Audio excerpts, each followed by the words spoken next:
우리 주님의 은혜와 평안 여러분의 삶 가운데 늘 함께 하시기를 주님의 이름으로 축복합니다. 날씨가 많이 추워져서 몸도 영도 많이 경직되어 있는 것 같은데요. 우리 앞뒤 좌우에 계신 분들 함께 인사 나누면 좋겠습니다. 주님의 이름으로 축복합니다.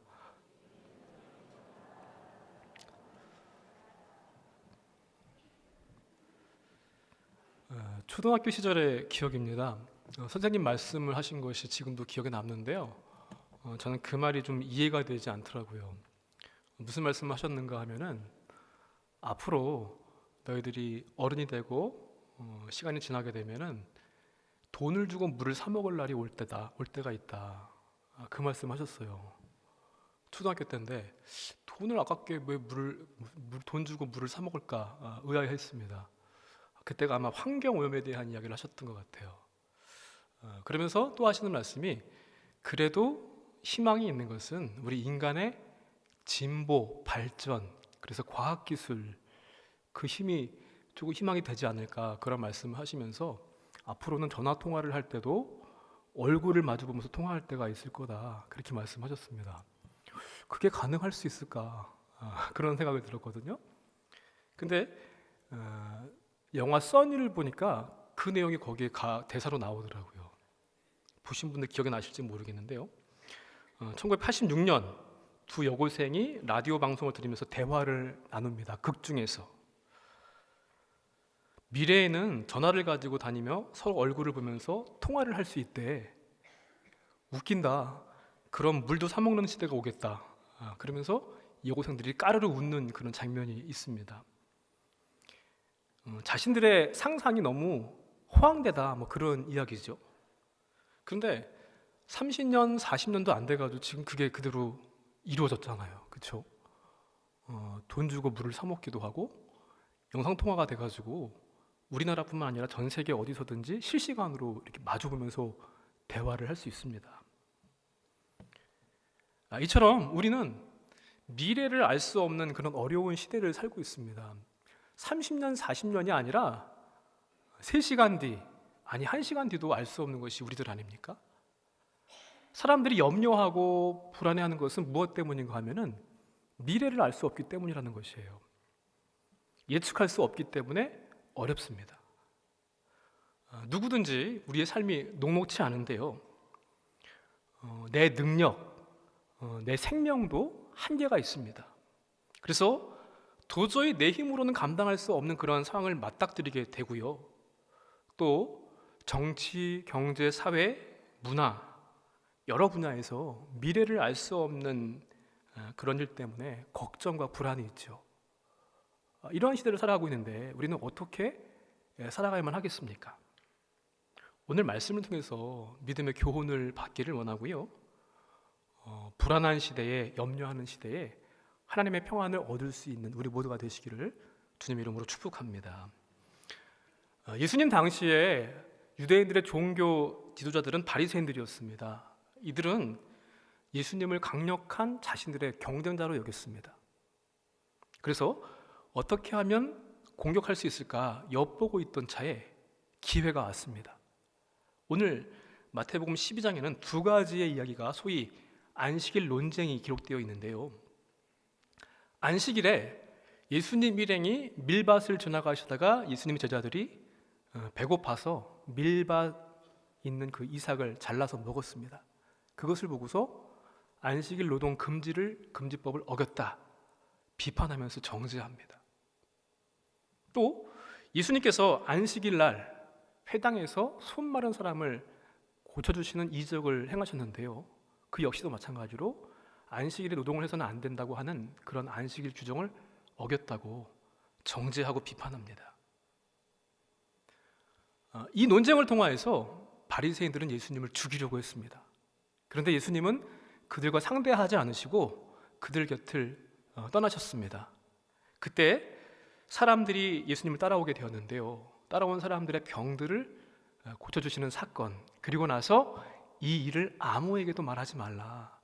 그것이 이제 오늘 말씀의 내용 가운데 있는 앞에 부분의 이야기입니다. 우리가 오늘 말씀 가운데 기억해야 할 것이 있는데 그것은 뭔가 하면은요. 너나 할 것 없이 우리는 누구나 다 소망이 필요한 존재라고 하는 사실입니다. 아마 소망이 필요 없을 만큼 자신 있고 부족함이 없는 사람은 한 사람도 없을 것입니다. 마태복음 11장, 12장의 내용들을 보게 되면은 주로 어떠한 내용인가 하면은 예수님에 대한 사람들의 반응들을 기록해 놓았습니다. 오늘 말씀의 앞부분인데요. 우리 14절, 15절의 말씀을 같이 한번 읽어보겠습니다. 바리새인들이 나가서 어떻게 하여 예수를 죽일까 의논하거늘 예수께서 아시고 거기를 떠나가시니 많은 사람이 따르는지라 예수께서 그들의 병을 다 고치시고 아멘. 여기 등장하는 예수님을 포함해서 세 부류의 사람들의 반응을 한번 보시기 바랍니다. 먼저 바리새인들의 반응입니다. 바리새인들이 주장하는 안식일 규정을 어겼다라고 하는 이 주장에 대해서 예수님께서 예를 들어서 설명을 해주십니다. 그것이 잘못되었다라고 하는 것을. 하나님의 기름 부음 받았던 다윗 왕이 왕의 명령을 수행한다고 하는 이유 때문에 안식일에 진설병을 먹고도 정죄당하지 않았다, 이 이야기를 하십니다. 또한 제사장들이 안식일에 성전에서 제사장의 직무를 감당함에도 불구하고 노동하겠다고 정죄하지 않는다라는 말씀을 하십니다. 여러분, 우리가 알고 있다시피, 우리가 고백하다시피 예수님은요, 인간의 몸을 입고 오신 하나님이십니다. 믿으십니까? 유대인들은 성전을 아주 신성하게 여겼습니다.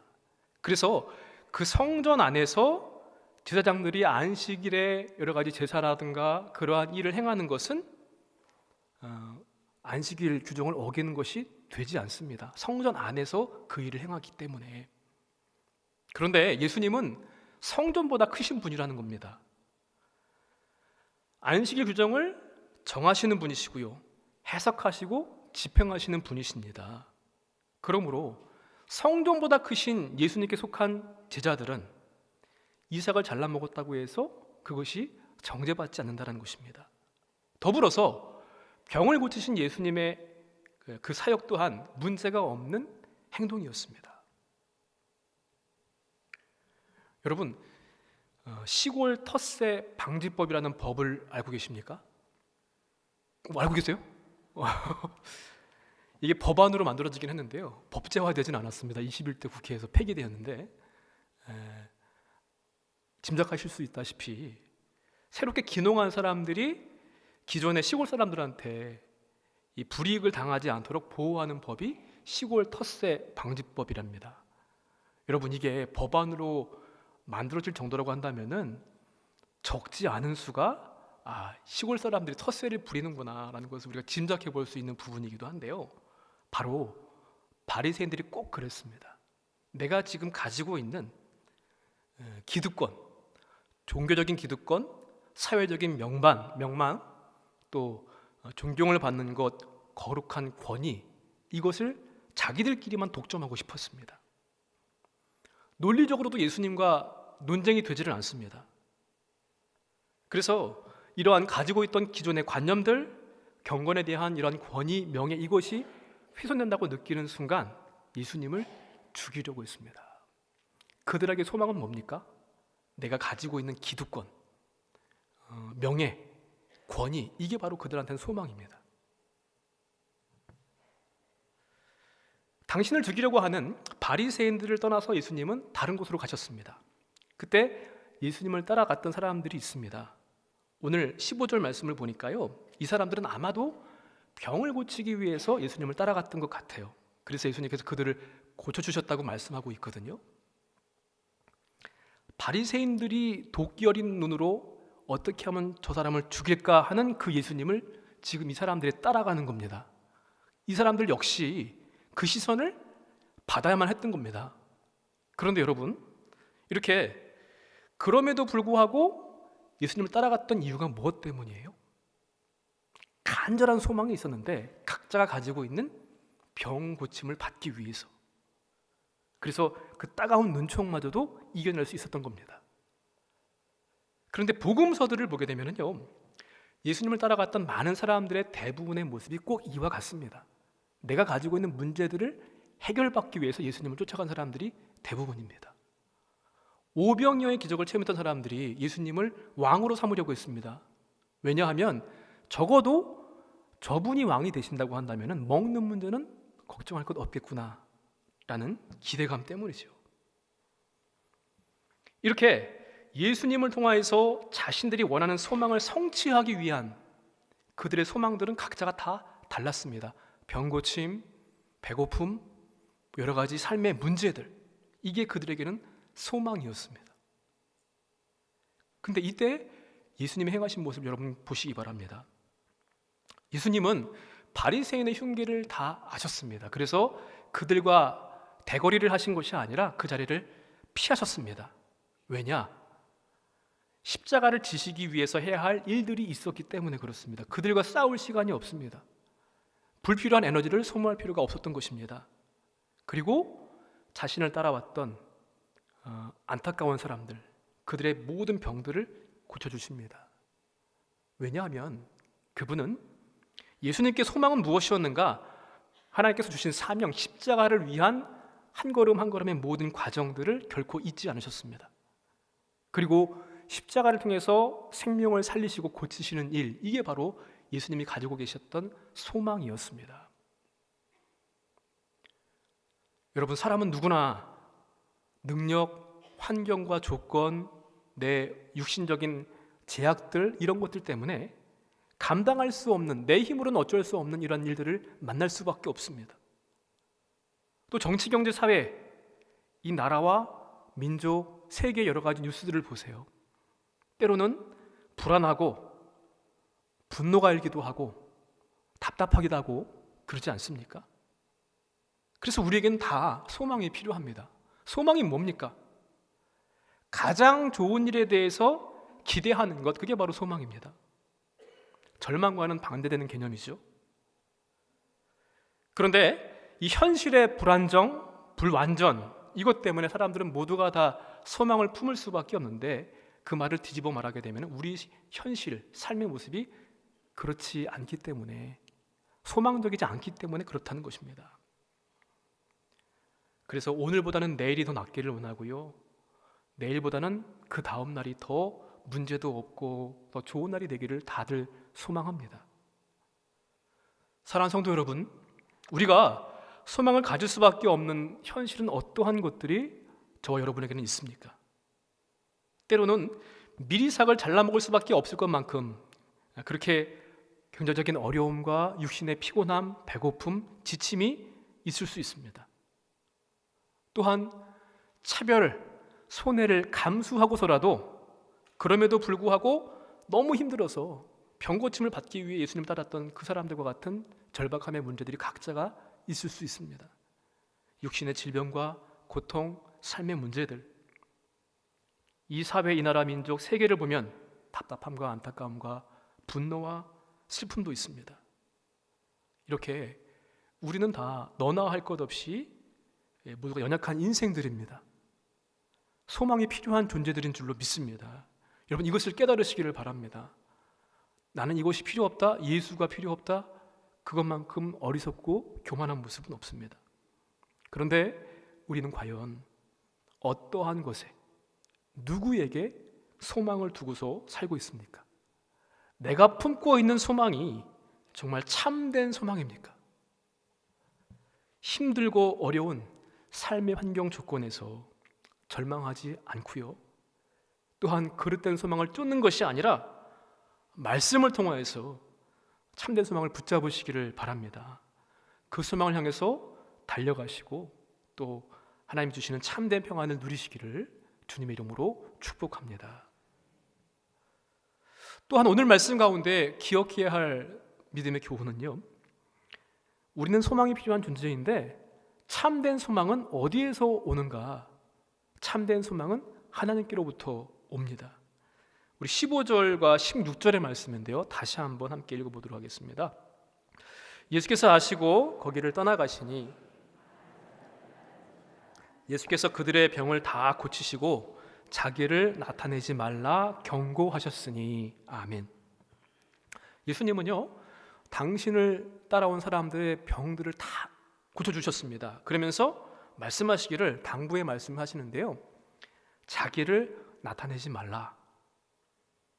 여러분, 이 말씀, 이와 비슷한 내용을 들어보신 것이 여러 번 있으시죠? 복음서의 말씀을 보시면서 병을 고쳐주신 다음에 또 제자들한테 장차 당하실 십자가의 고난을 이야기하시면서 그 이후에도 아무에게도 이것을 말하지 말아라, 이 말씀을 하십니다. 예수님께서는요, 병을 고쳐주셨습니다. 그렇지만 단순하게 예수님을 명의로만 알기를 원치는 않으셨습니다. 우리 인간이 과학으로, 이성으로, 경험으로 설명할 수 없는 이적을 수없이 많이 행하셨습니다. 그렇지만 단순하게 이적을 행하는 사람으로만 알기를 원치를 않으셨습니다. 또한 제자들의 모습과 같이 정치적인 메시아로, 로마의 압제에서 구원해줄 그러한 메시아로 아는 것을 원치 않으셨습니다. 예수님이 행하신 일을 보십시오. 치유, 귀신을 쫓아내고 축사, 기적을 일으키고 가르침을 주시고, 이 모든 그분의 행하신 일들은요, 그분이 메시아이심을, 하나님이심을 나타내는 표적들이었습니다. 그런데 만약에 단순하게 예수님의 기적과 이러한 이적만, 치유만 보고 나서 예수님의 참된 그분의 정체성을 오해한다고 한다면은 그것은 예수님을 드러내는 것이 아니라 오히려 감추는 일이 될 것입니다. 그래서 주님은 말씀하시기를 자기를 나타내지 말라고, 어설프게 알고서 그렇게 하지 말라는 것입니다. 그리고 나서 오늘 본문의 말씀인데요, 이사야서 42장 1절부터 4절의 말씀을 인용하셨습니다. 제가 한번 이사야서의 본문의 말씀 한번 읽어보도록 하겠습니다. 내가 붙드는 나의 종, 내 마음에 기뻐하는 자, 곧 내가 택한 사람을 보라. 내가 나의 영을 그에게 주었은즉 그가 이방에 정의를 베풀리라. 그는 외치지 아니하며 목소리를 높이지 아니하며 그 소리를 거리에 들리게 하지 아니하며 상한 갈대를 꺾지 아니하며 꺼져가는 등불을 끄지 아니하고 진실로 정의를 시행할 것이며 그는 쇠하지 아니하며 낙담하지 아니하고 세상에 정의를 세우기에 이르리니 섬들이 그 교훈을 앙망하리라. 아멘. 이 이사야서 말씀의 예언의 내용이 뭡니까? 종의 모습으로 오신 메시아, 그분을 설명을 하고 있습니다. 그래서 그 예언이 바로 예수님을 통하여서 이루어졌다라는 것을 우리가 알 수 있습니다. 그런데 예수님을 단순하게 명의, 기적가, 아니면 위대한 교사, 사랑의 실천가 정도로만 이해한다고 한다면은 종의 모습으로 오신 메시아 예수님을 알 수 없습니다. 같은 맥락에서요, 사람은 누구나 다 소망이 필요한 존재인데 우리가 추구하는 소망은 한계와 제한이 있다는 것입니다. 그런데 예수님을 오해하는 것처럼 참된 소망을 오해하고 있는 데 문제가 있다는 것입니다. 여러분, 세상에 주는 소망은 어떠한 것들이 있습니까? 그 당시에요, 신약성경 당시에 헬라 철학이나 이방 종교에서 이야기하는 소망은 어떠한 것인가 하면요, 곤경이나 두려움 속에서 그런 어려움에 빠진 사람의 입장에서 그저 그랬으면 좋겠다라고 바라는 것, 그게 바로 소망입니다. 아픈 사람은 병이 좀 나았으면 좋겠다, 또 가난한 사람은 좀 넉넉해지면 좋겠다라고 바라는 정도가 세상에 줄 수 있는 소망이었습니다. 철학도 그랬고요, 이방의 다른 종교가 그랬습니다. 또한 인간의 소망도 마찬가지입니다. 소망은 주관적입니다. 여러분, 아마 각자에게 올해 새해를 시작하시면서 누군가 물어봤을 때 올해는 소망이 뭡니까? 라고 물어봤을 때 각자가 다 다를 겁니다. 답이. 올해는 내가 취직했으면 좋겠습니다. 건강했으면 좋겠습니다. 또 원하는 바, 목표하는 바를 이뤘으면 좋겠습니다. 좀 넉넉했으면 좋겠습니다. 부자가 되었으면 좋겠습니다. 아마 각자가 다 다를 겁니다. 병든 자에게 소망은요, 병 고침일 겁니다. 궁핍한 자에게 소망은 물질의 풍요로움, 넉넉함이고요. 그저 공경이나 두려움 같은 것들, 이러한 나의 삶에 여러 가지 있는 문제들, 이거를 해결하는 것, 그게 바로 세상이, 인간이 줄 수 있는 그러한 소망이고 바라는 모습일 뿐입니다. 그런데 그 소망은 다 채운다고 한다면 만족할 수 있을까요? 만족하지 못하기 때문에 우리 사회는 늘 이렇게 아쉬움과 어려움과 고통이 있는 줄로 압니다. 참된 소망은 세상의 여러 가지 제도, 방법, 과학, 철학, 인간 여기에 있는 것이 아니라 오직 하나님께로부터 오는 줄로 믿습니다. 우리가 추구하는 소망이 참된 소망인가 하는 것을 확인하기 위해서는 기억해야 할 것이 있는데, 나를 포함해서 어느 누구 특정인에게만이 아니라 모든 인류가 가지고 있는 절망의 본질이 뭐냐, 그걸 알아야 되는데 그게 뭡니까? 죄의 문제 아닙니까? 죄로 인해서 죽을 수밖에 없는 것, 이것을 바로 아는 것이 필요한데, 성경은 죄가 소망을 갈망하게 만든다라고 그렇게 말씀합니다. 그래서 참된 소망이 되기 위해서는 사람들이 그것을 해결할 수 없습니다. 죄의 문제, 이 모든 것까지 해결할 수 있는 하나님만이 참된 소망을 주시는 줄로 믿습니다. 로마서 8장 24절 이하의 말씀 보니까요, 눈에 보이는 것이 참된 소망이 아니라고 말씀합니다. 우리가 소망으로 구원을 얻었음에 보이는 소망이 아니니라고 말씀합니다. 보이지는 않지만 꼭 필요한 인간 실존의 문제, 바로 하나님께서 소망을 주시는 줄로 믿습니다. 사람들이 만들어낸 종교나 철학이나 과학이나 제도나 세상이 제시하는 소망은요, 다 한계를 가질 수밖에 없습니다. 하나님께서는 이 소망을 성경을 통하여서 가르쳐주고 계시는데요, 불완전하고 불안정하고 망가진 우리의 인생, 삶의 문제들을 다 온전케 하시고 회복케 하시는 소망입니다. 바로 구약성경 말씀은요, 그 소망의 실체에 대한 약속을 계속해서 반복해서 말씀해 주고 계십니다. 사도 바울도 이 소망 때문에, 이 소망을 인하여 자신이 쇠사슬에 매인 바 되었다고 그렇게 과감하게 고백합니다. 내 몸이 쇠사슬에 묶인 것 같다 할지라도 이 소망이 더욱더 귀하기 때문에. 사랑하는 성도 여러분, 예수님은 단순히 개인의 욕구와 소망을 충족시켜 주시는 그러한 절대자가 아닙니다. 종의 모습으로 오신 참된 소망을 주시는 하나님이신 줄로 믿습니다. 예수님을 바로 알기를, 그 소망을 바로 붙잡기를 원하십니다. 그런 의미에서 자기를 나타내지 말라고 하신 말씀은 반대로 예수님을 바로 알고 참된 소망을 바로 붙잡으라고, 그렇게 나타내라고 말씀하시는 것입니다. 로마서 12장 11절 이하의 말씀에 부지런하여 게으르지 말고 열심을 품고 주를 섬기라. 소망 중에 즐거워하며 환난 중에도 참으며 기도에 항상 힘써 이 참된 소망을 붙잡으라고 말씀합니다. 우리는 소망이 필요한 존재입니다. 그런데 어떠한 소망을 추구하고 바라고 계십니까? 여러분, 참 소망을 주시는 하나님께 소망을 두고 그 소망 가운데 인내하며 즐거워할 수 있기를 주의 이름으로 간절히 축원을 드립니다. 마지막으로 오늘 말씀의 가장 중요한 포인트가 될 것 같습니다. 하나님 주신 참된 소망, 오직 예수 그리스도만이 그 소망이 되는 줄로 믿습니다. 하나님은 궁극적인 소망을 주실 것을 약속해 주셨고요, 그 약속을 이루시기 위해서 이 땅 가운데, 우리가 살고 있는 이 역사 가운데 직접 오셨습니다. 바로 육의 몸을 입고 오신 예수 그리스도이십니다. 그렇기 때문에 성경 말씀에 나타나고 있는 모든 소망에 대한 가르침의 중심은 뭡니까? 예수 그리스도이십니다. 우리 21절의 말씀을 다 함께 같이 한번 읽어보도록 하겠습니다. 또한 이방들이 그의 이름을 바라리라 함을 이루려 하심이니라. 아멘. 이방들이 유대인에게만 아닙니다.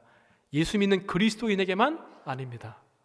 이 땅에 존재하는 모든 사람들이 다 그의 이름을 바랄 것이다. 예수님이 소망이 되신다고 하는 말씀입니다. 하나님은 예수님을 통하여서 우리의 경험 속으로 추상적인 것이 아니라 구체적으로, 그냥 멀리 있는 것이 아니라 실존으로 우리 가운데 오셨고 지금도 함께 하십니다. 아까 말씀 나누었던 우리 본문의 말씀, 이사야서의 말씀, 상할 때를 꺾지 않으시고 꺼져가는 심지를 끄지 않으시는 하나님, 상황 갈 때는요, 전혀 쓸모없어서 버려야 할 쓰레기와 같은 존재입니다. 꺼져가는 심지는 어떻습니까? 기름이 거의 다 말라서 잘라버리거나 다른 심지로 교체해야 하는 그러한 존재가 바로 꺼져가는 심지입니다. 그런데 그러한 쓰레기도 버리지 않으셨고 또 그러한 심지도 잘라서 없애버리거나 대체하지 않으셨습니다.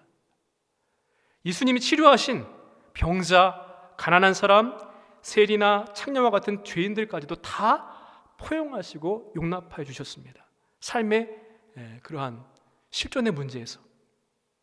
그것뿐만 아니라 근본적인 죄의 문제로 고생하는 우리에게 그것을 해결해 주시고 참된 소망을 주셨습니다.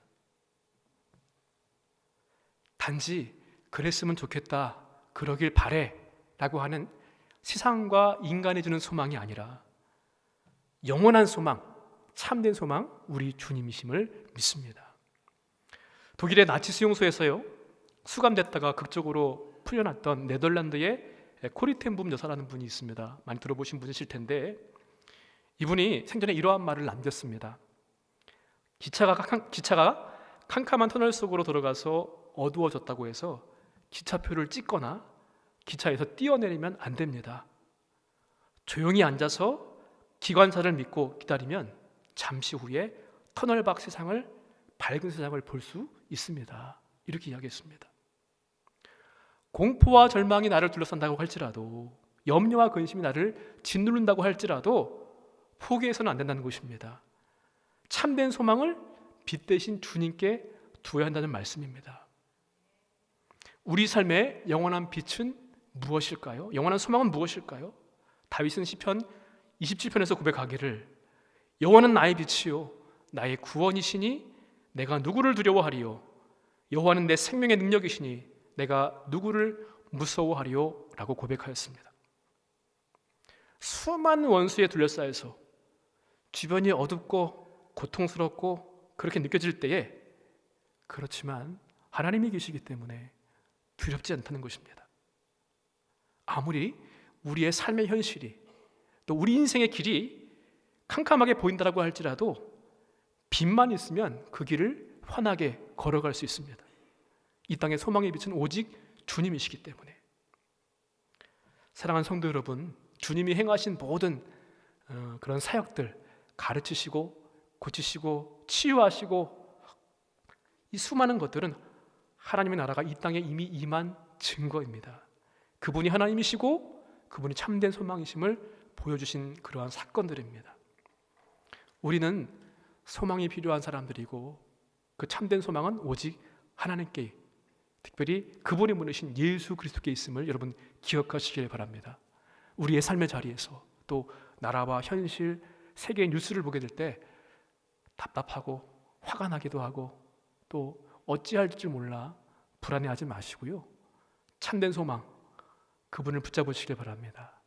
그분의 이름을 모든 이들이 바랄 날이, 그 이름 때문에 소망으로 즐거움을 누릴 날이 오게 될 줄로 믿습니다.